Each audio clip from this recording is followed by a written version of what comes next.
దేవునికి స్తోత్రం కలుగును గాక. వచ్చిన వారందరికీ కూడా ప్రభువైన యేసుక్రీస్తు నామమున వందనములు. దేవుని వాక్యాన్ని మనం ధ్యానించుకుందాం. ఆదికాండము 6వ అధ్యాయము 13 నుంచి 22 వచనాలు. ఆదికాండము 6వ అధ్యాయము 13 నుండి 22 వచనాలు. మన వాక్యానికి ఉన్న టైటిల్ ఏంటంటే నోవహు యొక్క విశ్వాసపు పడవ. నోవహు యొక్క విశ్వాసపు ఆర్క్ అంటే పడవ అని అర్థం. చూద్దాం. ఆదికాండము 6వ అధ్యాయము 13 నుంచి 22 వచనాలు.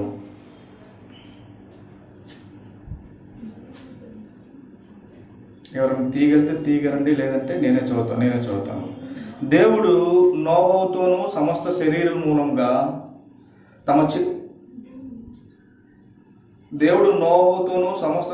మూలంగా భూమి బలత్కారంతో నిండి ఉన్నది కనుక నా సన్నిధిని వారి అంతము వచ్చి ఉన్నది. ఇదిగో వారిని భూమితో కూడా నాశనం చేయుదును. చితిసారపు మానుతో నీ కొరకు ఓడను చేసుకొనుము. అరలు పెట్టి ఆ ఓడను చేసి లోపటను వెలుపటను దానికి కీలు పూయవలెను. నువ్వు దాన్ని చేయవలసిన విధానము ఇది. ఆ ఓడ 300 మూరల పొడుగును, 50 మూరల వెడల్పును, 30 మూరల ఎత్తును గలదై ఉండవలెను. మరి ఇక్కడ మనం దేవుని వాక్యంలో చూసినట్లయితే నోవహు ఓడ గురించి ఒక కథను మనం ఎప్పుడూ కూడా వింటూ ఉన్నాం. అది అన్ని నాగరికతల్లో ఉన్న కథ. ఏంటి? నోవహు ఓడ ఎలా ఉంది? అన్ని నాగరికతల్లో ఉన్న కథ. బబిలోనియన్ నాగరికతలో నోవహు కథ గురించి వివరంగా రాయబడింది. మన హిందూ గ్రంథాల్లో కూడా రాయబడిందంట. కానీ హిందూ గ్రంథాల్లో ఉన్న మాటలను మనం ప్రామాణికంగా తీసుకోకూడదు. అంటే అన్ని నాగరికతల్లో ఉన్నది అని మాత్రమే చెప్తున్నాను. కానీ ప్రామాణికం ఎప్పుడు కూడా మనకి బైబిలే ఫైనల్ అథారిటీ. బైబిల్కి చివరి అధికారం ఉంది. అన్ని అధికారాల్లోకి చివరి అధికారం దేవుని వాక్యానికి. 138వ కీర్తనలో చెప్తాడు, దేవుని వాక్యానికి ఎంతో విలువ ఉందంట. కాబట్టి మరి దేవుని యొక్క బైబిల్ ప్రకారమే మనం ఏదైనా సరే ప్రామాణికంగా తీసుకోవాలి. అంతే తప్ప బయట పుస్తకాలను తీసుకోకూడదు. ఓకే, అన్ని నాగరికతల్లో కూడా నోవహు కథ గురించి రాయబడింది. నోవహు కథ అనేది అందరికీ వివరించబడింది, అందరికీ తెలుసు. చరిత్రలో మరి ఆ పడవ శిథిలావస్థలో మరి అరారతు దేశంలో మరి దొరికింది. పడవ కొలతలు కొలిసినప్పుడు ఈ ఆర్కాలజీ వాళ్ళు కానీ మరి బయట వాళ్ళు కానీ చాలా స్పష్టంగా దేవుడు ఇచ్చిన కొలతల ప్రకారం బైబిల్లో ఏ విధంగా చెప్పబడిందో ఆ విధంగానే శిథిలావస్థలో మరి నోవహు ఓడ దొరికింది. అంతేకాదు, చరిత్రలో ఎర్ర సముద్రంలో ఐగుప్తు సైన్యం మునిగిపోయినప్పుడు వారి రథాలు, వాళ్ళ మంచాలు, ఆ సైన్యం యొక్క యుద్ధ సామాగ్రి కూడా మరి ఆ ఒక నదిలో దొరికినాయి. దేవుని యొక్క వాక్యము స్పష్టమైనది. దేవుడు కొన్ని లేఖనాల్ని పరిశుద్ధ గ్రంథంలో రాశాడు అంటే ఇక అది సత్యం. అందుకనే మరి చరిత్రపూర్వకంగా ఆర్కాలజీ అంటే భూగర్భ శాస్త్రము ప్రకారము లోపల ఉన్న మరి ప్రతి విధమైన దేవుని వాక్య ప్రకారం చెప్పబడినవి చరిత్రలో ఉన్నాయి. ప్రతి కట్టడం కూడా, దేవాలయం ఎన్ని సంవత్సరాల తర్వాత పడిపోతుందని మరి మత్తయి సువార్త 24లో చెప్పబడినప్పుడు అది చరిత్రలో టైటస్ అనే రాజు 70sలో యెరూషలేము మీద దండయాత్ర చేసినప్పుడు దాని యొక్క శిథిలావస్థను మనం చూస్తున్నాం. ఇలా అన్ని విషయాల్లో కూడా దేవుని వాక్యము స్పష్టతను కలిగి ఉన్నది. కాబట్టి నోవహు ఓడ కూడా మరి నోవహు ఓడలో కూడా మనం స్పష్టతను చూస్తాం. ఇక్కడ మనం అతి ముఖ్యంగా చూసింది ఏమిటంటే దేవుడు ఈ ప్రపంచాన్ని నాశనం చేయబోతున్నాడు అని మనకి పేతురు పత్రికలో కూడా రాయబడింది. ఈసారి నోవహు ఆదికాండము 6వ అధ్యాయంలో నోవహు ద్వారా మరి జలప్రలయం ద్వారా దేవుడు నాశనం చేశాడు. ఈసారి మరి అగ్ని ద్వారా ఈ దైవికమైన తీర్పు మరి భూమి మీదకు, భూనివాసుల మీదకు రాబోతుందన్న విషయాన్ని మనం గ్రహించాలి. ఈ దైవిక తీర్పు నుండి మనం తప్పించబడాలి. మరి లోతైన మరి ముఖ్యమైన ధృవీకరించే కొన్ని పాఠాలను ఈరోజు మనం నోవహు కథ ద్వారా మనం తెలుసుకుందాం. మరి ఈ విశ్వాసము బట్టి మరి నోవహు అది వరకు చూడని సంగతుల గురించి దేవుని చేత హెచ్చరింపబడి భయభక్తులు గలవాడై తన ఇంటి వారి రక్షణ కొరకు ఒక ఓడను సిద్ధం చేసుకున్నాడు. అందువలన అతడు లోకం మీద నేరాస్థాపన చేసి విశ్వాసమును బట్టు కలుగు నీతికి వారసుడయ్యాడు. వారసుడు అవడం అంటే ఏమిటి? భూమి మీద వేరొక కుటుంబం అంటూ ఏమీ లేదు. దేవుడు ఒక సంవత్సరం మీద కొన్ని రోజులు, దగ్గర 371 రోజులు అనుకుంటా కంప్లీట్గా చెప్పాలంటే, భూమి మీదకి మనుషులు రాల. 40 రాత్రింబగలు వర్షం కురిసినప్పటికీ ఓడ పైన ఉన్నప్పటికీ కొన్ని నెలల పడుకు బయటికి రాలా చాలామంది. వాళ్ళకి జంతువులకి సంబంధించిన ఆహారాన్ని ఆ ఓడలోనే అతను సిద్ధపరచుకున్నాడు. దేవుడు సిద్ధపరచుకోమని చెప్పాడు. మరి ఆ విధంగానే సిద్ధపరచుకున్నాడు. సిద్ధపరచుకున్న తర్వాత మరి వాళ్ళు 371 రోజుల తర్వాత మళ్ళీ భూమి మీదకి వచ్చినప్పుడు నీతికి వారసులు అవడం అంటే ఏంటి? ఇంకే కుటుంబం లేదు, భూమి అంతా ఆయిందే. ఈ ముగ్గురు కొడుకులు ఒక నోవహు కుటుంబమే బయటకు వచ్చింది. ముగ్గురు మాత్రమే భూమి మీదకి వచ్చి మరి భూమి అంతటిని స్వాధీనపరుచుకున్నారు. మరి దేవుడు కూడా ఇదే అగ్ని ప్రళయం ద్వారా ఈ భూమిని నాశనం చేయబోతున్నాడు. నోవహు ఓడలోకి వెళ్ళిన వారు ఎలాగ తప్పించబడ్డారో మరి మనం కూడా యేసులోకి వచ్చినప్పుడు క్రీస్తు ద్వారా రేపు భయంకరమైన శ్రమల కాలంకు ముందే సంఘము ఎత్తబడుతుంది. క్రీస్తు ద్వారా మనం తప్పించబడతాము. నోవహు ఓడ ద్వారా మరి తన ఇంటి వారికి రక్షణ కనబరుచుకుని భయభక్తులు కలబడి దేవుని చేత హెచ్చరింపబడి లోకం మీద నేరాస్థాపన చేసి మరి తప్పించబడ్డాడు. తీర్పు అనేది అన్ని సమయాల్లో ఒకేలా ఉంటుంది. మరి నోవహు ఉన్న సమయంలో భూమి మీద జనము 7 కోట్ల మంది ఉన్నారు. చాలా తక్కువ జనాభా, అప్పట్లో అది ఎక్కువ. కానీ రక్షించబడిన వాళ్ళు చూసినట్లయితే 8 మందే ఉన్నారు. కానీ ఈ రోజుల్లో మరి 800 కోట్లు చిల్లరగా ప్రపంచ జనాభా ఉంది. కానీ రక్షించబడిన క్రిస్టియానిటీ శాతం చూసినట్లయితే చాలా తక్కువ మంది. ఎందుకంటే మత్తయి సువార్త 7 చెప్పబడింది, జీవమును కనుగొన్న వారు కొందరే, ఆ మార్గం ఇరుకుగా ఉంటుందంట. అందుకనే మరి మనం అందరం కూడా మరి రక్షించబడవలసిన వారముగా ఉంటున్నాం. నోవహు దినాలకి మరి ఈరోజు మనుషులు రాకడ దినాలకి చాలా దగ్గరగా ఉన్నాయంటే మత్తయి సువార్త 24 ఈ నోవహు ఓడలో మరి కొలతలు చూసినట్లయితే మరి 438 అడుగుల పొడవు ఉంది. పొడవు అంటే ఎత్తు ఓడకి. ఎందుకంటే మొత్తం భూమి మీద ఉన్న జంతువులన్నీ అక్కడ ఉన్నాయి. చాలామంది అంటారు ఆస్ట్రేలియా ఎక్కడ ఉంది కదా, అమెరికా ఎక్కడ ఉంది కదా, మరి ఆస్ట్రేలియాలో జంతువులు కంగారు ఉంటుంది కదా, కంగారు ఎలాగా సంరక్షించబడింది, ఈ కథ ట్రాష్ అని చెప్తారు. కానీ యాక్చువల్గా కంగారు కూడా మరి ఒకప్పుడు భూమి మీద అందరూ ఒకసారి పెరిగారు. ఒకసారి నుంచి ఏదైనా తోట నుంచి వచ్చారు. అక్కడి నుంచే కంగారు మరి ఈ సీ బ్రిడ్జెస్ అంటారు, అంటే నదుల మీద బ్రిడ్జెస్, ఆ బ్రిడ్జెస్ దాటుకుంటూ తర్వాత నోవహు ఓడ నుంచి బయటకు వచ్చిన తర్వాత ఆ కంగారు అనే జంతువులు కూడా వేరే దీవులోకి వెళ్ళినాయి.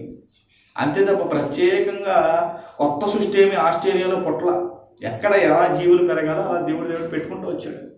పులులు మన దేశంలోనే పెరుగుతాయి, సింహాలు కొన్ని దేశాల్లోనే పెరుగుతాయి, కొన్ని దేశాల్లో ఉండవు.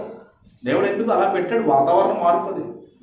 అంతే తప్ప జీవులన్నీ దేవుని వాక్య ప్రకారం నోవహు ఓడ నుంచే బయటకు వచ్చింది. కొత్త సృష్టి ఏమి దేవుడు మరలా సృష్టించాల, ఒక సృష్టి, ఆ సృష్టి ద్వారానే వచ్చాయి. అయితే ఈ 438 అడుగుల పొడవు, 44 అడుగుల ఎత్తు, మరి దగ్గరగా 83 అడుగుల వెడల్పు అని మనం చూస్తూ ఉన్నాం. ఈ ఓడని తన మరి 3 అరలుగా అతను సిద్ధపరచుకున్నాడు.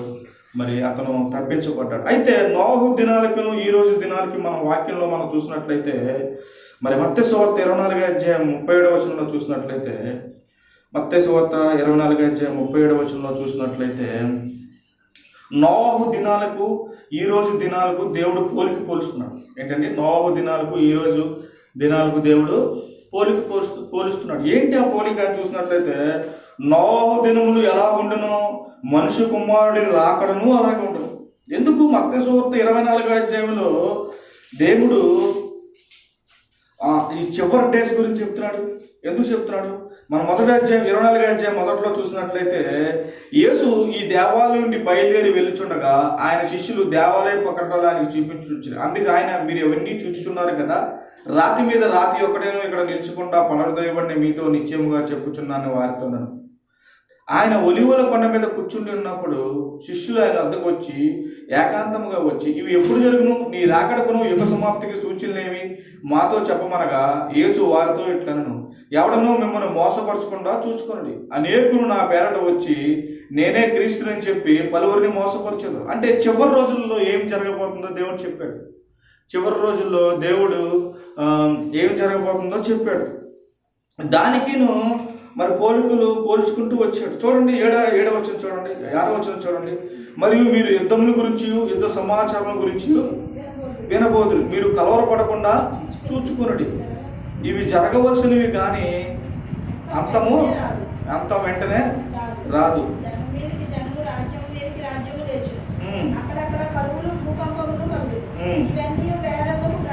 చాలు. ఇప్పుడు మనం చూసినట్లయితే మరి రాజ్యం మీద రాజ్యం అనేది లేచుతూ ఉంది. రష్యా ఎవరి మీద యుద్ధం చేస్తుంది? యూక్రెయిన్ మీద యుద్ధం చేస్తుంది. ఇవన్నీ క్రీస్తు రాకడకు ముందు గుర్తులు. అలాగే ఇప్పుడు నోవాహు దినాలని మనుషు కుమార్ దినాలని పోల్చాడు. అంటే ఇప్పుడు యేసు ప్రభు చివరి రోజుల్లో మనం ఉన్నాం, అంచె దినాల్లో మనం ఉన్నాం. ఈ రోజులు కూడా నోవాహు ఓడ గురించి, నోవాహు విశ్వాసం గురించి, నోవాహు ఆ రోజు ఎలాగ ఓడలోకి వెళ్ళి తన ఇంటి వారు రక్షణ కొరకు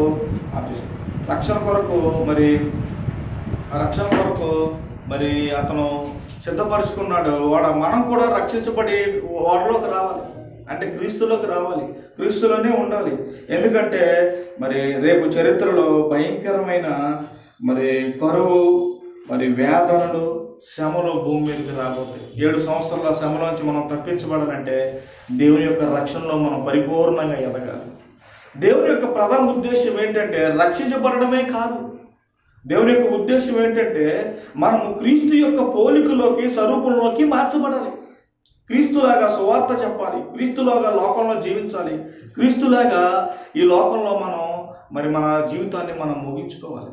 అది దేవుని యొక్క ప్రణాళిక. అందుకని 2 కొరింథీయులకు రాసిన పత్రిక 3వ అధ్యాయంలో దేవుడు చెప్తాడు, మహిమ నుండి అధిక మహిమ పొందుచు. దేవుని యొక్క పోలికలోకి, దేవుని యొక్క ఆత్మ చేత మార్చబడతామంట. దేవుని యొక్క ఆత్మ చేత మనం మార్చబడతామంట. అంటే దేవుడు మరి ఏం చేస్తూ ఉన్నాడంటే మనల్ని తన పోలికలోకి, స్వరూపంలోకి మనం మార్చుకుంటూ ఉన్నాడు. మన పోలికలోకి, మన స్వరూపంలోకి దేవుడు మార్చుకుంటూ ఉన్నాడు. కాబట్టి మనం మరి ఏ యుద్ధాలు జరుగుతున్నా, రాజ్యాల మీదకి వెళ్తున్నా మరి మనం ఒకటే గుర్తుపెట్టుకోవాలి, నోవాహు దినములో మనం ఉన్నాము అని గుర్తుపెట్టుకోవాలి. నోవాహు దినంలో మనము ఉన్నాము అని మనం గుర్తుపెట్టుకోవాలి. నోవాహు దినాల్లో మరి రాకడకు దగ్గరగా మనం ఉన్నామని మత్తయి సువార్త 24వ అధ్యాయం నుంచి మనం గ్రహించాలి. ఎందుకు నోవాహు చరిత్రలో ఉన్నాడంటే మరి ఈ లోకం మీద నేరాస్థాపన చేశాడంట. ఎన్ని సంవత్సరాలు నోవాహు ఓడ కట్టాడో తెలుసా మీకు? 120 సంవత్సరాలు కట్టాడు. ఎంతమంది కట్టారో తెలుసా ఓడని? కుటుంబస్తులు ఏమి సహాయం చేయాలి, నోవాహు ఒక్కడే కట్టుకున్నాడు.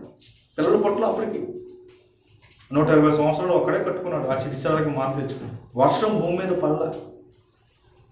వర్షం భూమి మీద పడకుండా పడవ కడుతుంటే వెర్రివాడికి ఎంత చూశారు అతన్ని? కానీ అక్కడ సువార్త చెప్తూ వర్షం పడుతుంది, తీర్పు రాబోతుంది, ఓడలకు రండి అన్నాడు. నోవాహు ఓడ బిగించిన తర్వాతే వర్షం వచ్చింది. అప్పుడు దాకా వాళ్ళు ఆహ్వానించాడు. జంతువులను తీసుకెళ్తుంటే వాళ్ళు నమ్ముకున్నారు. అవన్నీ ఎక్కడ రాయబండి? పేతురు గ్రంథంలో రాయబండి. మరి నోవాహు దినంలాగా మన దినాల్లో కూడా ఉన్నాయి. అయితే ఇక్కడ మనం మరి మత్తయి సువార్త 24వ అధ్యాయం 39వ వచనంలో మనం చూసినట్లయితే, మత్తయి సువార్త 24వ అధ్యాయం 39వ వచనంలో మనం చూసినట్లయితే, జల ప్రళయం వచ్చి అందరూ కొట్టుకొని పోయే వరకు ఎరగకపోయి అలాగనే మనిషి కుమారుడి రాకడను ఉండును. అంటే యేసుప్రభు వస్తాడయ్యా అంటే అందరూ నవ్వుతున్నారు, ఎగతాళి చేస్తారు. ఏవయ్యా ఎప్పటి నుంచో వస్తామంటున్నావు కానీ పేతురు పత్రికలో కూడా వాక్యం మనం చూసాం. ఇంకా రావట్లే, ఏది మీ దేవుడని, వస్తాడని ఎగతాళిగా ఉంటుంది. నోవాహు ఓడ కడుతున్నప్పుడు కూడా అలాగే ఎగతాళి చేశాడు. ఎందుకు ఈ విషయాలు చెప్తున్నాను? లూకా సువార్త 17:30లో ఉంటుంది, ఆ ప్రకారమే మనిషి కుమారుడు ప్రత్యక్షముకు దినమున జరుగును. ఏం జరుగుతుంది ఆ రోజు? భయంకరంగా మరి తీర్పు అనేది భూమి మీద జరుగుతూ ఉంటుంది. అందుకనే జలప్రలయం వచ్చి అందరినీ కొట్టుకోరు వారు ఎరగకపోయినంట. అంటే వాళ్ళకి నోయింగ్, ఎరగకపోవడం అంటే నోయింగ్ తెలియకపోయింది. జలప్రలయం వచ్చేటప్పుడు నేను వస్తానని చెప్పుద్దా? ఎన్నో చూసాం కదా, మనం సునామీలు చూసాము, భయంకరమైన ప్రకృతి వైపరీత్యాలు చూసాము. మేము వస్తామని వాతావరణ శాఖ వాళ్ళు చెప్తున్నప్పటికీ చాలామంది చాలా చూసాంలే ధైర్యంగా ఉండేవాళ్ళు. తీరా ఏం జరిగేది? నోహలాగే సేమ్ అలాగే జరిగేది. తీర్పులోకి వారు వెళ్తూ ఉండేవాళ్ళు. మరి ప్రభుదినం ఎప్పుడు వస్తాం మనకి ఇదే. మత్తయి సువార్త 24 అధ్యాయము 42-43 వచనంలో కూడా మనం చూసి మళ్ళీ నోవహు ఒక విశ్వాసం గురించి కొన్ని విషయాలు చెప్తాను, కొన్ని పాయింట్లు చెప్పి నేను ఈరోజు వాక్యాన్ని ముగిస్తాను. కావున ఏ దినమున మీ ప్రభువు వచ్చునో మీకు తెలియదు కనుక మెలకుగా ఉండుడి. ఏ జామును దొంగ వచ్చునో ఇంటి యజమానికి తెలిసిన ఎడల అతడు మెలకుగా ఉండి తన ఇంటికి కన్నం వేయనీయడని మీరు ఎరుగుదురు. మీరు అనుకునని గడియలో మనుష్య కుమారుడు వచ్చును గనుక మీరును సిద్ధముగా ఉండుడి. యజమానుడు అంటే యేసుప్రభు తన ఇంటి వారికి తగిన వేళ అన్నం పెట్టుటకు వారి పైన ఉంచిన నమ్మకమైన వాడును బుద్ధివంతుడైన దాసుడు ఎవడు అంటే ఎవరు? పాస్టర్ గారు నమ్మకమైన దాసుడు. యజమానుడు వచ్చినప్పుడు ఏ దాసుడు ఏ పాస్టర్ గారైతే ఎలాగో చేయుచుండో చూచునో అతడు కనుగొనో ఆ పాస్టర్ గారు ధన్యుడు, ఆ దాసుడు ధన్యుడు. అతడు సువార్థకుడు అవ్వచ్చు, ఎవెంజలిస్ట్ అవ్వచ్చు, ప్రభు పనిచేస్తాడు అవ్వచ్చు, విశ్వాసం అవ్వచ్చు, అతను ధన్యుడు. యజమానుడే భోజనం వడ్డిస్తాడంట. ఎన్నాళ్ళు దాసుగా నువ్వు పనిచేసావు కదా నా పట్ల అని. అంటే ఏమి వస్తున్నాడు ఇక్కడ మనకి? మెలుగుగా ఉండమంటున్నాడు. అంతే. 44 వచనంలో సిద్ధముగా ఉండమంటున్నాడు. 43 వచనంలో దొంగ వచ్చినట్టు వస్తాడు కాబట్టి మనం మెలుగుగా ఉండాలంటున్నాడు. దొంగ వచ్చినట్టు మనం మెలుగుగా ఉండాలి. తర్వాత ఏం చేస్తాడు? 47 వచనంలో తన యావదాస్తి మీద తన్నే ఉంచుతారంటున్నాడు. అంటే విశ్వాసులు వెదగమంటున్నాడు. నోవహులో కూడా మనం నిజ విశ్వాసాన్ని చూసినప్పుడు మొట్టమొదటగా విధేయతతో కూడిన విశ్వాసం ఏంటంట? నోవహుది విధేయతతో కూడిన విశ్వాసం. దేవుడు దీన్ని ఖచ్చితంగా చేస్తాడు, బలంగా ఈ పనిని పూర్తి చేయగలడు అనే ఒక నిజమైన విశ్వాసం మనం తమలో చూస్తున్నాం. రెండోది భయభక్తులతో కూడిన విశ్వాసం. భయభక్తులు అంటే చాలామంది భయభక్తులు అంటే ఏమిటంటే దేవుని సన్నిధికి వచ్చి అక్కడ భయపడడం, అక్కడ మోకరడం అనుకుంటారు. కాదు, దేవుని సన్నిధిగా కాదు. భయభక్తులు అంటే దేవుని సన్నిధిలోనే కాదు, ప్రతిరోజు మనం ఉదయకాలం ప్రార్థనలో గడపాలి. దేవునికి భయపడుతుంది, దేవునికి సమయాన్ని అవ్వాలి. సాయంత్రం పూట మరి గృహ ప్రార్థనలో కుటుంబం కూర్చోవాలి. వైరస్ వచ్చినప్పుడు చూడండి, 3 సంవత్సరాల క్రితం, దగ్గర 2 సంవత్సరాల క్రితం ఏం జరిగింది? మొత్తం అందరూ సాయంత్రం అవగానే ప్రార్థన చేసుకుంటూ ప్రాణాలను గుప్పెట్లో పెట్టుకున్నారు. ప్రపంచం అంతా మూసేసాడు. అలా లేక కూడా ముగిపోతాడు. ఇవి లేఖనాలు నెరవేరుతాయని ఆ టైంలో ఆ 2 నెలలు నేను ఎంతో ఆనందపడి గృహ ప్రార్థనలో కూర్చున్నాను. నేను, మా తల్లి, మా భార్య. ఆ గృహ ప్రార్థనలో రోజు ఎంతసేపు వాక్యం విని వాళ్ళము వింటున్న వాక్యం విని ఆ రోజు అలా బయటికి రాకపోయినా చాలా ధైర్యంగా ఉన్నాం ఆ నెలలో. కారణం ఏంటి? దేవునికి సమయం ఉండవు, భయభక్తులు చూపించడం. ప్రాణం ఏమైపోతుందనే భయం. ఆ భయం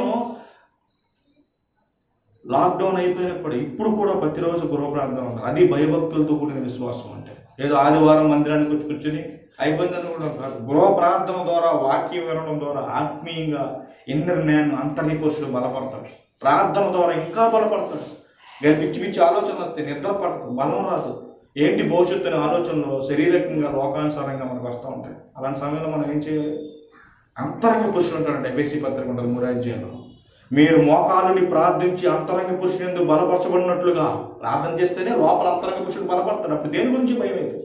ప్రభు ఒక వాగ్దానం గుర్తొస్తుంది, రేపటి గురించి ఆలోచించొద్దు, దేని గురించి చింతించొద్దు. అందుకనే బలపడాలి. అంటే భయభక్తులతో కూడిన విశ్వాసం, విధేయతతో కూడిన విశ్వాసం ప్రతిరోజు ఉండాలి. నోవహు 120 సంవత్సరాలు ఉంది. 120 సంవత్సరాలు ఉండడం.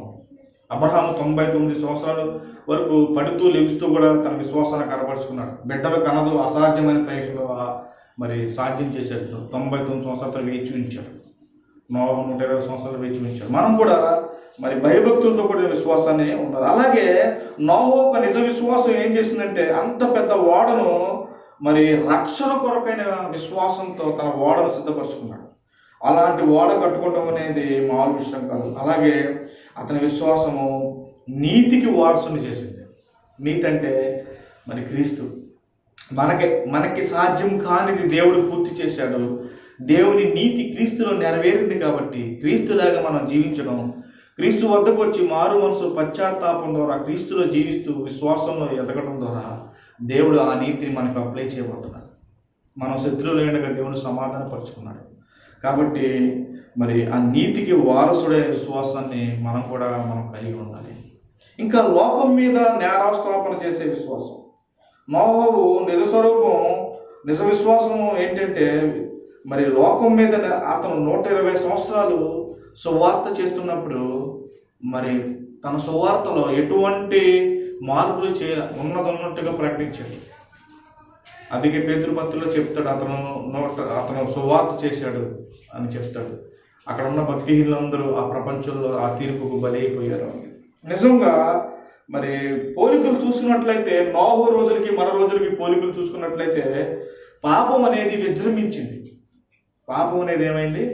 విజృంభించింది. ఆ రాజ్యాల్లో మనం చూసాం, భూమి బలాత్కారంతో నిండి ఉన్నది. సమస్త శరీరంలో తమ తమ మార్గంలన్నింటినీ చెరిపి వేసుకున్నారంట. మార్గాలంటే వాళ్ళ జీవితాలన్నీ దేవుని మార్గాలు ఉన్నాయి, కానీ వాళ్ళ సొంత మార్గంలోకి వెళ్ళిపోయారు. ఆ భూమి విషయమై నేను సంతాపపడుతున్నాను అంటున్నాడు దేవుడు. మరి ఈ రోజుల్లో కూడా అలాగే ఉంది. ట్రాఫిక్లోకి వెళ్తే మనం ఒకలా డ్రైవింగ్ చేస్తాం, వాడు ఒకలా డ్రైవింగ్ చేస్తాడు. లోకంలోకి వెళ్తే మనం దేవుని వాక్యానుసారంగా ఒకలా ఉంటాం, వాడు ఒకలా ఉంటాడు. ఆ చర్చిల్లో విశ్వాసులు కూడా మరి చాలామంది వాక్యం తెలియని వారుగా ఉంటూ మరి తిరుగుతున్నారు, తిరుగుబాటులోకి వస్తున్నారు. అందుకని నోవహు దినములో పాపం ఎలా విజృంభించిందో మనిషి కుమారుడు దినములో ఈ రోజుల్లో కూడా పాపం కూడా అలాగే సువార్తను తిరస్కరిస్తున్నారు. పాపం విజృంభించడమే కాదు, నోవహు ఓడలోకి రాకుండా వాళ్ళు ఎలాగైతే తిరస్కరించబడి మునిగిపోయారో ఒక్క జీవి లేదంటండి సముద్రంలో తప్ప, జీవులు నదుల్లో నీళ్ళలో ఉండే జీవులు తప్ప భూమి మీద ఒక మొక్క కూడా అనేది లేదంట. మొత్తం జీవరాశిని చంపేశారు. అయితే భూమి మీద విత్తనాలు ఉంటాయి కదా, మళ్ళీ చనిపోయి నెలలోంచి నానిపోయి ఉంటాయి కదా, కుళ్ళిపోయినాక మళ్ళీ విత్తనం బతుకుతుంది కదా, అలాగే మళ్ళీ వృక్షాలు పెరిగింది ఎక్కడ పెడతాయి వరం ద్వారా. జంతువులు అయితే ఏమి లేవు. మళ్ళీ వాటిలో ఉన్న జంతువులను జతలుగా దింపాడు. మళ్ళీ వాటిల్లోనే సంతానం ఉంది, మళ్ళీ వాటి ద్వారానే అన్నీ కూడా. అంటే సువార్తలు తిరస్కరించబడ్డారు, పాపం విజృంభించింది, కొద్ది మంది కృపను బట్టి విశ్వసించారు. ఇది చూడండి, చాలా గొప్ప విషయం. ఎంతమంది? కొద్ది మంది. కృపలో ఉన్నవారు మాత్రమే నమ్మడం అనేది జరిగింది. అలాగే ఇంకా పోలికలు మనం చూసుకున్నట్లయితే తీర్పుకు ముందే ఎత్తపడ్డాడు సంఘం. తీర్పుకు ముందే ఎత్తపడ్డాడు. ఈరోజు అబద్ధ ప్రవక్తలు రాంగ్ డాక్టర్స్ చెప్తుంటారు సంఘం శ్రమంలోకి వెళ్తుందని. సంఘం శ్రమంలోకి ఎన్నడూ వెళ్ళదు. మనకు వాక్యము సరైన బోధ, డాక్టరీని మనకు అలా బోధించట్లా. సంఘము ఇప్పుడే శ్రమలు ఉంటాయి, సంఘం ఎత్తబడుతుంది. ప్రభు అయిన యేసు ప్రభుతో మధ్యాకాశంలో 7 సంవత్సరాల విందు మనకు ఉన్నది. అందుకే మనం పాటలు పడతాం కదా, 7 ఏళ్ళు పరిశుద్ధులకు విందు అవుతుంది. కాబట్టి సంఘం అనేది ఎత్తపడుతుంది. పోలికలు చూసినట్లయితే ఓడ కూడా ఎత్తబడింది. ఏంటి ఓడ కూడా అంటే తీర్పుకు ముందు సంఘం ఎత్తబడినట్లే మరి పోలికలు చూసినట్లయితే మన రోజులకి నోవహు రోజు చూసినట్లయితే తీర్పు ముందు ఓడ మనం కూడా ఎత్తబడతాం. రెండోది, తీర్పు ఖచ్చితంగా రాబోతుంది. ఎందుకని? నోవహు దినంలో తీర్పు వరద వస్తుందన్నప్పుడు అందరూ నవ్వుకున్నారు. వర్షమే పడలేదంట భూమి మీద వర్షమే పడలేదంట. మరి అన్నాళ్ళు వర్షం పడలేదు కదా, మరి అప్పటి వరకు మొక్కలన్నీ కూడా ఎలా పెరిగినాయి అని డౌట్ వస్తుంది చాలామంది. భూమి నుండి ఆవురి లేచి తడిపోయిందంట. ఆ విధంగా మొక్కలు అనేవి మరి భూమి మీద పెరిగాయంట. అలాగే నదులు ఆ నీటిని మళ్లించుకుని వ్యవసాయం చేసేవాళ్ళంట. అంతే తప్ప వర్షం అనేది పడల. వర్షం అనేది నోవహుతోనే స్టార్ట్ అయినట్టుగా మనం లేఖనం నుంచి చూస్తున్నాం. ఇంకా చూసినట్లయితే ఏకైక ఆశ్రయము దేవుని ఓడే. అలాగే ఏకైక ఆశ్రయము మరి దేవుని అయిన క్రీస్తులోనే మనకు కూడా. పోలికలు చూసుకున్నట్లయితే ఇంకా వ్యత్యాసాలు మనం చూసినట్లయితే అప్పుడు మొదటి జలప్రలయం ద్వారా మరి దేవుడు నాశనం చేస్తే, ఈ రెండవది మరి అంతిమ ప్రళయం అగ్ని ప్రళయం. ఏంటంటే అగ్ని ప్రళయం ద్వారా దేవుడు మరి ఈ భూమిని నాశనం చేయబోతూ ఉన్నాడు. అన్ని సందర్భాల్లో కూడా మరి దేవుడే మరి తీర్పుకి మనుషుల్ని తీసుకువెళ్తూ ఉన్నాడు. మనం విధేయతతో కూడిన విశ్వాసాన్ని మనం కనపరచాలని దేవుడు మరి ఇష్టపడుతూ ఉన్నాడు. నోవహు ఓడ మరి చాలా మందిని తప్పించింది. ఎనిమిది మందిని తప్పించింది. అలాగే క్రీస్తులో ఉన్నవారు మరి దైవికమైన తీర్పులు తప్పించబడి మరి సంతోషకరమైన జీవితాన్ని రోజులను మనం చూడబోతాం. రెండింటికి కారణం ఏంటంటే విశ్వాసం. ఏంటంటే విశ్వాసం. హెబ్రీ పత్రిక 11:7 ఉంటుంది. మరి ఆ విశ్వాసము ద్వారానే అతను నీతికి వారసుడైంది. హెబ్రీ పత్రిక 11:7 అంటాడు, విశ్వాసం బట్టి నోవహు అది వరకు చూడని సంగతుల గురించి హెచ్చరించబడేవాడై దేవుని చేత హెచ్చరింపబడి భయభక్తులు గలవాడై తన ఇంటి వారి కొరకు రక్షణ ఓడను సిద్ధపరచును. అందువల్ల అతను లోకం మీద నేరాస్థాపన చేసి విశ్వాసమును బట్టి నీతికి కలుగు వారసుడు అయ్యాడు. విశ్వాసం కలిగి ఉండాలి. హెబ్రీయులకు రాసిన పత్రిక 11:1 ఉంటుంది, విశ్వాసం అన్నది నిరీక్షింపబడి వాడి యొక్క నిజ స్వరూపం, అదృశ్యమైనవి అన్నట్టు రుజువైనది. అదృశ్యం అంటే కనపడవు, అక్కడే ఉన్నాయంటే రుజువు అంట, సాక్ష్యాలు ఉన్నాయంట. ఏంటి? నిజ స్వరూపము, అదృష్టం అన్న వాటికి రుజువు అంట. అంటే లేనిది ఉన్నట్టుగా ఈ క్రైస్తవులు మరి దేవుళ్ళలో ఉంటూ విశ్వాసం ద్వారా పొందుకుంటారు. అందుకే 2 కొరింథీయులకు రాసిన పత్రిక 4:18 ఉంటుంది, యాలనగా అదృశ్యమైనవి అనిత్యములు, అదృశ్యమైనవి అనిత్యములు, అదృశ్యమైనవి నిత్యములు. అంటే మరి మన వాక్య భాగంలో చూసినట్లయితే కనబడనివి దేవుడు నిత్యాలుగా ఉంచాడు. అంటే విశ్వాసం ద్వారా కనబడని దానిని మనం నమ్ముతాం. అందుకని చూడక నమ్మిన వారు ధన్యులు అన్నారు, చూచి నమ్మిన వారికి అనేసి ప్రభువుల సమయంలో. ఇంకేమన్నాడు? విశ్వాసం అనేది జరుగుతుందని 11:5 ఎంతో మంది బ్లైండ్గా ఉన్నారు. అది జరిగింది. అబ్రహాం విశ్వాసం ద్వారానే వెయిట్ చేశాడు పిల్లల కోసం. నోవహు విశ్వాసం ద్వారానే ఆ ఓడ కట్టుకున్నాడు. అందుకనే మన విశ్వాసం విధేయతతో కూడిన విశ్వాసమై ఉండాలి. మన విశ్వాసము మరి నిజ విశ్వాసమై ఉండాలి. ఈ 13-22 దైవికమైన తీర్పును తప్పించుకోవడం గురించి, మరి లోతైన దేవుడు శాశ్వతమైన మరి సంరక్షకుడు, శాశ్వతమైన పవిత్రమైన సృష్టికర్తది ఈ సృష్టి అంతా, ఈ విశ్వం అంతా, ఈ విశ్వాన్ని నడిపించేవాడు మరి ఆయనే ఈ సంరక్షకుడు అనే విషయాన్ని మనం తెలుసుకున్నాం. ఎందుకని ఆ జంతువులకి, ఆ నోవహు విశ్వాసానికి, ఆ కృపకు దేవుడు పాత్రను చేశాడు. వాళ్ళని చేసి వాళ్ళని ఆ తీర్పు నుండి తప్పిస్తూ మరి కొత్త వాగ్దానాలు, కొత్త హెచ్చరికలతో నిండిన నూతన నిబంధనలు చేసుకుంటూ 9 మనం చదవాలి. ఇంటికి వెళ్ళాక 8 మనం చదవాలి. భూమి మీద ఆ భూమిని మరలా ఆలకించాడు. భయంకరమైన పాపపు తీర్పులో మరి వాళ్ళని చంపేశాడు. రేపు కూడా దేవుడు వాగ్దానం చేయబోతున్న నూతన ఆకాశం, నూతన భూమి, 1000 ఏళ్ల పరిపాలన అనేవి కూడా మరి దేవుడు రెండవ చివరి తీర్పు అగ్ని ప్రళయం ద్వారా లేదా 3వ ప్రపంచ యుద్ధం ద్వారా తీసుకురాబోతున్నాడు. ఈ వాగ్దానాన్ని మనం సంరక్షించుకుని ఆయనతో పాటు 1000 ఏళ్ల పరిపాలనలోకి, ఆయనతో పాటు కొత్త ఆకాశం, కొత్త భూమిలోకి మహిమా శరీరాలతో మనం ప్రవేశించాలంటే మరి ఈ చివరి తీర్పు అగ్ని ప్రళయం ద్వారా 7 సంవత్సరాలు చివరిలో ఈ భూమిని దేవుడు దహించబోతున్నాడు. మరి ఇక్కడ కూడా మన విశ్వాసం ద్వారా మనం తప్పించబడాలి.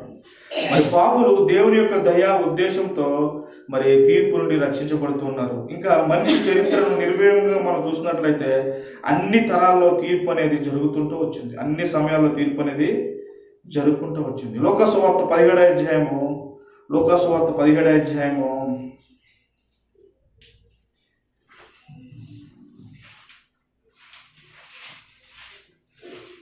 10 నిమిషాలు మీకు వాక్యాన్ని ముగిస్తాను. లూకా సువార్త 17వ అధ్యాయము 26 నుంచి 30 వచనాలు మనం చూద్దాం. 26 నుంచి 30 వచనాలు మనం చూద్దాం. 26 నుంచి 30 వచనం. నోవహు దినంలో జరిగిన మనిషి కుమార్ దినంలో కూడా జరిగిన. నోవహు ఓడలో వెళ్ళిన దినం వరకు జనులు తినుచు తాగుచు ఏం చేస్తారంట? ఈ రోజు కూడా మనుషులు ఏం చేస్తున్నారు? ఎంతసేపు తినడము, తాగడమే. ఇంకోటి చేస్తారంట, పెండ్లాడుచు పెండ్లికి వెళ్తూ, మ్యారేజ్ చేసుకుంటూ మ్యారేజ్ ఫంక్షన్లో తిరుగుతూ, ఇంకేం చేస్తారు?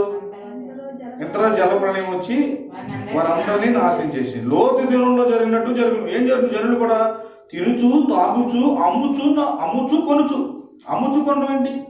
ఏది చూసినా, ఎక్కడ చూసినా 1000 షాపులు, ఆన్లైన్ బుకింగ్స్, కొంటున్నారు, అమ్ముతున్నారు. ఆ రోజులకి ఈ రోజులకి కరెక్ట్గా పోలుకుంది. అదే రోజుల్లో నోవహు వాడెత్తబడిందంట. అదే టైంలో నోవహు దినంలో అలా చేశారు, లోతు దినంలో అలా చేశారు, మనిషి కుమార్ దినంలో కూడా ఇలా చేస్తారు. ఇంకేం చేస్తారు? చివరి పాయింట్, ఇండ్లు నారు నాటుచు ఇండ్లు ఖర్చు. నారు నాటం అంటే ఏంటి? మొక్కలు, పొలాలు వేసుకుంటాం, విత్తనాలు వేసుకుంటాం, చెట్లు నాటుకుంటాం, పంట పొలాలను పోషించుకుంటాం. నారు నాటం అంటే పంటను ఉత్పత్తి చేస్తూ ఇంకేం చేస్తారు? ఇండ్లు కట్టించు ఉన్నారు.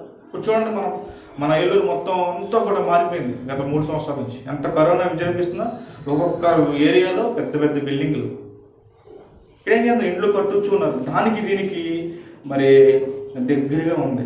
మరి అయితే లోతు సొదొమ విడిచిపు దినమున ఆకాశం నుండి అగ్నిగంధకములు కురిసి వారందరినీ నాశనం చేస్తును. ఆ ప్రకారమే మనుష్య కుమారుడు ప్రత్యక్షమకు దినము జరుగును. అంటే దేవుడు వచ్చే రోజుల్లో కూడా మనకి అలాగే జరగదు. తీర్పు అనేది మరి అన్ని సమయాల్లో ఒకే విధంగా ఉంది. అన్ని సమయం, నోవాహు దినములో అయినా, లోతు దినాల్లో అయినా, మన దినాల్లో అయినా సరే ఒకే విధంగా ఉంది. జనులు ఏం చేస్తారంట, తినుచు తాగుచు కొనుచు అమ్ముతూ పెండ్లికిచు పెండి కొట్టి ఇండ్లు కట్టుచు నారు నాటుచు. అలాంటి సమయంలో ఆయన భూమి మీదకి వస్తాడంట. అలాంటి సమయంలో ఆయన భూమి మీదకి వస్తాడంట. ఈ నోవాహు విశ్వాసం ద్వారా మనం తీర్పును జ్ఞాపకం చేసుకోవాలి. అదేవిధంగా పేతురు పత్రికలో మరి రాయబడింది, తీవద్దు మీరు, సమయం సరిపోదు. మరి రేపు మరి నోవాహు ఓడ దగ్గర నుంచి కొన్ని వందల సంవత్సరాల తర్వాత మరలా తీర్పు అనేది మానవ జాతిని నాశనం చేయడానికి దేవుడు ఒక గొప్ప ప్రణాళిక వేశాడు. దేవుడు మొత్తాన్ని నాశనం చేయడానికి ప్రణాళిక వేశాడు. ముందుగా రక్షణలోకి వచ్చిన వారు మాత్రమే రక్షించబడతారు. క్రీస్తులోకి వచ్చి క్రీస్తు శిలువ కింద దాక్కున్న వారు మాత్రమే ఆ ఉగ్రత నుండి తప్పించబడతారు. అందుకే దేవుడు తన ఉగ్రతను కనపరచడానికి క్రీస్తును శిలువలో చంపివేశాడు. దేవుడే తన కుమారుడు చంపుకున్నాడు, ఎవరు ఆయన చంపలేదు. మన నిమిత్తం, మన పాపాల నిమిత్తం, మన మారు మనసు పశ్చాత్తాపం ద్వారా, కన్నీటి ద్వారా మనం ఆయన వద్దకు వచ్చినట్టు కొత్త జన్మ అనుభవం ద్వారా ఆయన మన సంఘంలోకి, యూనివర్సల్ సంఘంలోకి చేర్చుకుని అక్కడ మరి మనల్ని రేపు మరి తీర్పు నుండి తప్పించబోతున్నాడు. కాబట్టి మనం మరి నోవాహు కథ ద్వారా మరి 1650 సంవత్సరాలు మానవ చరిత్రలో వరద అనేది లేదు, వర్షం అనేది లేదు. 1650 సంవత్సరాలు, 1650 ఇయర్స్ లేదు భూమి మీద వర్షం. ఆ వరదలో మరి నీటి ద్వారా మరి నాశనం చేస్తే మరి 4500 సంవత్సరాలు అయింది. ఇప్పటికి 4500 సంవత్సరాలు అయింది. 45 సంవత్సరాలు అయింది ఈరోజు. మరి దేవుడు ఏం చేశాడంటే తీర్పులోకి తీసుకొచ్చాడు. ఏం చేశాడంటే మళ్ళీ మనం తీర్పులోకి తీసుకొస్తున్నారు. ఎవరిని సంఘంలో లేని వారి మీద తీర్పుని తీసుకోవాలి. తీర్పు అనేది మాత్రం ఆగదు, అన్ని సమయాల్లో ఒకే విధంగా ఉంటూ ఉంటుంది. అయితే మరి ఈ స్పష్టమైన బోధ ద్వారా మనం మరి ఓడలోకి వెళ్ళి వాళ్ళు ఎలా తప్పించున్నారో మనం మరి క్రీస్తులోకి మనం వచ్చి మనం తప్పించబడాలి. మరి అందుకనే బైబిల్లో దీన్ని రికార్డ్ చేయబడింది. ఈ నోవాహు కథను చాలామంది తిరస్కరిస్తారు, చాలామంది నమ్మరు. కానీ దేవుని వాక్యం ఒక విలువ తెలిసిన వారు, దేవుని ఆత్మ కలిగిన వారు, క్రీస్తు మనసు కలిగిన వారు మాత్రమే దీనిని ఒప్పుకోగలరు. మరి అన్ని జనులు మరి రేపు తీర్పులోకి రాబోతున్నారు. ఆ తీర్పులో మరి దేవుడు మరి మంచి చెడ్డలను, నీతిమంతులను మరి చూస్తూ ఉన్నాడు. అన్ని తరాల్లో కూడా మరి దేవుడు వాగ్దానం చేసిన దాన్ని నిరూపించుకుంటూ ఉంటాడు. తెస్సలోనికి రాసిన పత్రికలో మరి దేవుడు సూర్యుని రూపంలో ఉంటాడు, అగ్ని రూపంలో ప్రజ్వలిస్తాడు అని మనం చదువుతూ ఉన్నాం. మరి సువార్తకు లోబడిన వారి మీద ఆయనే ప్రతీకారం తీర్చుకుంటాడు అంటున్నాడు 2వ తెస్సలోనికి పత్రికలో. అంటే ప్రతీకారం ఎవరు తీర్చుకుంటారు? మరి దేవుడే తీర్చుకోబోతున్నాడు. బైబిల్ చరిత్రలో మరి వాగ్దానాలు కూడా మరి దేవుడు మరి ఇస్తూ తీర్పుకు సంబంధించిన లేఖనాలను కూడా దేవుడు ఇచ్చాడు. ప్రకటన గ్రంథం 7వ అధ్యాయంలో మరి ప్రకటన గ్రంథం 7 నుంచి దగ్గరగా 18 అధ్యాయాలు దేవుని యొక్క ఉగ్రతను గురించి చెప్తున్నాయి, తీర్పుని గురించి చెప్తున్నాయి. తీర్పులోకి వచ్చిన వారు ప్రతి ఒక్కరూ మరణిస్తారని చెప్తుంది. సంఘము మరి ఎత్తబడిన తర్వాత మరి ఆ తీర్పులోకి అనేకులు రాబోతున్నారనే విషయాన్ని మనం చూస్తూ ఉన్నాం. మనం అయితే దేవుడు సృష్టించిన ప్రతి దానిని తనకి ఇష్టమైన దానిగా ఆస్వాదిస్తాడు. ఎందుకంటే ఆయన సర్వాధికారి అయిన దేవుడు. ప్రతి నిమిషం ఈ భూమిని సంరక్షిస్తున్నవాడు, కాపాడేవాడు, లయకర్త, సృష్టికర్త, నాశనం చేసే కర్త కూడా ఆయనే. అంతా కూడా ఆయన చిత్తానుసారంగా జరుగుతుంది. ఎందుకంటే ఈ భూమి ఆకాశంలో అన్ని ఆయన వశం. అలాగే ఈ భూమి తన చిత్తానుసారంగా ఆయన నడిపించుకుంటూ వస్తున్నాడు. మనం 115వ కీర్తన 3వ వచనంలో చూసినట్లయితే భూమి యందును ఆకాశం యందును మరి సమస్త మందును ఆయన తన చిత్తానుసారంగా చేస్తాడు అంటాడు. 135వ కీర్తనలో చూస్తున్నాం. దానియేలు గ్రంథం 2వ అధ్యాయం మరి అధ్యాయంలో కూడా చూస్తున్నాం, దేవుడు తన చిత్తానుసారంగా సమస్తాన్ని జరిగించుకుంటూ పోతున్నాడని. దానియేలు గ్రంథం 4వ అధ్యాయంలో చూసిన ప్రభుత్వాలు, గవర్నమెంట్లన్నీ ఆయన చిత్తానుసారంగా నడుస్తున్నాయని మనం చూస్తున్నాం. కాబట్టి ఈ భూమిని సంరక్షించడం, ఈ మానవ జాతిని సంరక్షించడం, నాశనం చేయడం కూడా దేవుని యొక్క వశములో ఉన్నది అన్న విషయాన్ని మనం జ్ఞాపకం చేసుకోవాలి. చూడండి, ఎవ్రీ మినిట్ ఎవ్రీ సెకండ్ దేవుడు ఈ భూమిని తన చిత్తానుసారంగా నడిపిస్తున్నాడు. ప్రతి పుట్టుక, ప్రతి మరణం, ప్రతి చావు, ప్రతి వివాహం ఆయన చిత్తానుసారంగానే జరుగుతాయి. ఆయన ఉద్దేశం లేకుండా ఏది జరగదు. అందుకే ఆమోస్ గ్రంథం 3వ అధ్యాయంలో చెప్పబడుతుంది, మరి యెహోవా అలజడి లేకపోతే, యెహోవా ఉపద్రవం లేకపోతే పట్టణంలో ఉపద్రవం లేచునా అంటాడు. అంటే దేవుడే ఏదైనా సరే ఎక్కడైనా చేస్తాడు. ఎన్నో మరణాలు జరుగుతున్నాయి, ఎన్నో పుట్టుకలు జరుగుతున్నాయి, ఎన్నో చావులు జరుగుతున్నాయి. ప్రతిరోజు కూడా అన్నీ కూడా ఆ సృష్టికర్త చేతుల మీదే నడిపించబడుతుంది. ఎందుకంటే మరి ఆయన రక్షించేవాడు, కుటుంబాలను కట్టేవాడు, కాపాడేవాడు, తీర్పులోకి మనుషుల్ని తీసుకువచ్చేవాడు అనే విషయాన్ని మనం ఎప్పటికప్పుడు గ్రహిస్తూ ఉండాలి. సృష్టికర్త చేతిలోనే మరి ఈ సృష్టి అనేది మరి ఉంది. ఇంకొక 5 నిమిషాలు కరెక్ట్గా చెప్పి నేను 40 నిమిషాల్లో వాక్యాన్ని ముగిస్తాను. తీర్పుకు కారణాలు మరి ప్రతిసారి మనం చూస్తున్నాం. మోసే సమయంలో కూడా తీర్పులు జరిగినాయి. ఐగుప్తు ప్రజలు హృదయాన్ని కఠినపరుచుకున్నారు.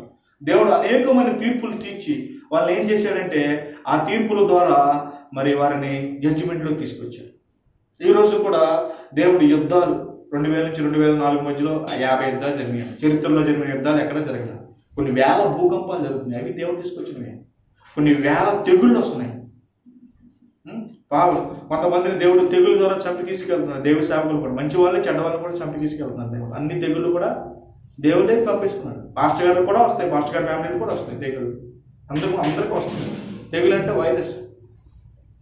కొంతమందిని తీసుకెళ్తారు, కొంతమంది తీర్పు ద్వారా తీసుకెళ్తారు సన్నిధానానికి. అలా దేవుడు ఏం చేస్తూ ఉంటాడంటే తీర్పు ద్వారా మరి ఈ శరీరం మీద ఉన్న మనుషుల్ని మరి చంపుతూ ఉన్నాడు. మన వాక్య భాగంలో అన్ని చూసుకుంటూ వచ్చాం. నోవహు సమయంలో మనుషులందరూ ఎలా ఉంటున్నారు అని. తీర్పు అనేది మరి లోతు దినంలో అయినా, యేసు ప్రభు దినంలో అయినా, మోషే దినంలో అయినా అన్ని సమయాల్లో కూడా దేవుడే మరి తీర్పు తీర్చే మరి తీర్పుకర్తగా, జడ్జిగా మనం చూస్తున్నాం. యేసు ప్రభు రేపు జడ్జిమెంట్లోకి రాబోతున్నాడు. అందుకనే నువ్వు రాజువా అని పిలాతుని అడిగినప్పుడు అవును నేను రాజునే అన్నాడు. కానీ ఏది నీ రాజ్యం అంటే, నా రాజ్యం ఏ సంబంధమైనది కాదు, తర్వాత నా రాజ్యం. ఆ రాజ్యం గురించి దానియేలు గ్రంథం 2వ అధ్యాయంలో చూసినప్పుడు దానియేలు చెప్తున్నాడు, ఆ రాజ్యం దాన్ని పొందిన వారికే కానీ మరి ఎవరికి చెందదు.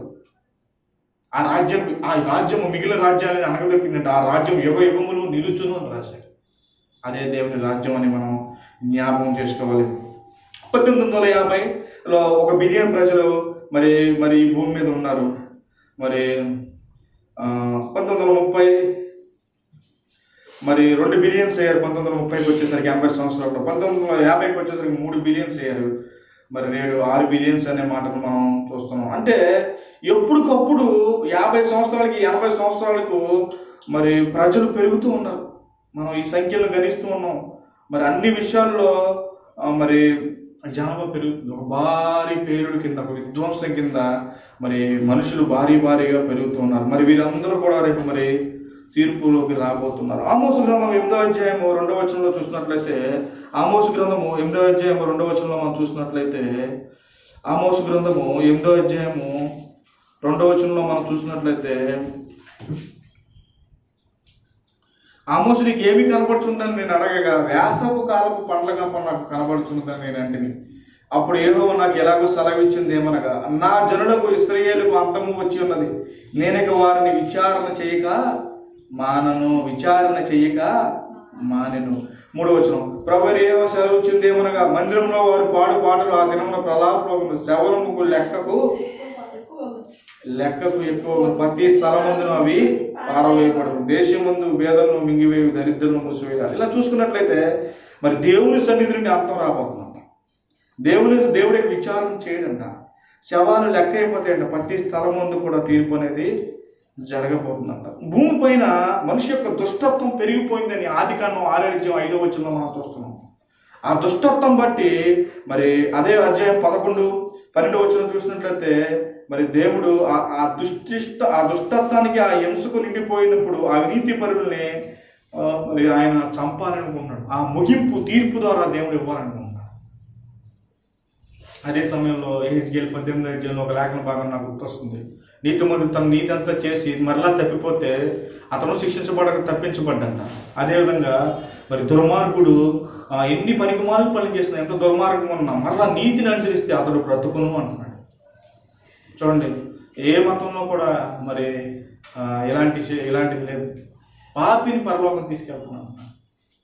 అందుకని తీరిపోదనే విషయాన్ని మనం ఎప్పటికప్పుడు జ్ఞాపకం చేసుకోవాలి. భూకంపాల ద్వారా మరి ఈ భూముల మీద దేవుడు ప్రతీకారం తీర్చుకున్నాడు. జలప్రలయం ద్వారా తీర్చుకున్నాడు. రేపు మరి మరి అగ్ని ద్వారా దేవుడు మరి తీర్పు తీర్చబోతున్నాడు. యుద్ధాల ద్వారా దేవుడు ప్రజలు తీర్పు తీరుస్తున్నాడు. ఇలా అన్ని విషయాల్లో అన్ని సందర్భాల్లో దేవుడు తన తీర్పును తెలియజేస్తున్నాడు. అయితే నోహు విశ్వాసం ద్వారా మనం తెలుసుకున్నది ఏంటంటే మనం నీతికి వారసులు అవ్వాలి. క్రీస్తు ద్వారా మనం రక్షించబడాలి. నోహు పడవ ద్వారా అలా రక్షించబడ్డాడు. మంచిది, ప్రార్థన చేసుకుందాం. మరి అందరూ ప్రార్థనలు ఉన్నట్లయితే మనం కొద్దిసేపు లేఖనాన్ని పరిశీలించుకుంటూ మన వాక్యాన్ని ఈరోజు వాక్యపు ఆరాధనాన్ని మనం ముగించుకుందాం. ప్రార్థన చేసుకుందాం.